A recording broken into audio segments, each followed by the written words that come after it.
በጣም በህይወት ዘመናችሁ በጣም እንድትጠነቀቁበት ከመፈልገው መሰረታዊ አንድ ነገር ነው የምነግራችሁ። ይህን ቪዲዮ በእውነት ለምትወዱት ሰው ሼር አድርጉለት፣ በጣም እንዲጠነቀቅ፣ በተለይ ወጣቶች ከሆናችሁ። እሱም አንድ ነገር ነው። እሱም እስከ ዕለተ ሞታችሁ ድረስ እድሜ ልካችሁን ህይወታችሁን የሚያበላሽና በጣም አደገኛ ዛሬ ላይ በ60 ዓመቷ በ70 ዓመቷ ዛሬ ላይ በ60 ዓመቱ በ70 ዓመቱ በ80 ዓመቱ በጣም የመከራ ትንፋሽ እየተነፈሰ እያለቀሰ ዋጋ እየከፈለ የሚኖር ሰው አለ። በአንድ ምክንያት ሴት ልጅም ሆና በአንድ ምክንያት ህይወቷ እንዳለ መስቀልቀል ሆና ምን አለ ትላንትና ልብ በኖረኝ፣ ምን አለ ትላንትና ይሄን አውቄ ቢኖር፣ የሚመክረኝ ሰው ኖሮ ቢሆን፣ አባቶቼ ልክ ነበሩ፣ እናቶቼ ልክ ነበሩ እያለች እያለቀሰች የምትኖር ሴት አለ። በህይወት ዘመናችሁ ላይፋችሁ በጣም የጣፈጠና ጥሩ እንዲሆን የምትፈልጉ ከሆነ አንድ ነገር ተጠንቀቁ። እሱ ምንድነው?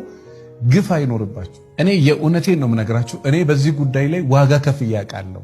እዚህ ምድር ላይ አንድ ህግ አለ። ክፉም ሰራ ያው ደግም ሰራ እንደ አደራ ቁጭ ይላል። የዘራውን ነገር መልሶ ሳያጭድ ራሱን ለማጥፋት ቢሞክር እንኳን በታሪክ ያ ሰው አይሞትም።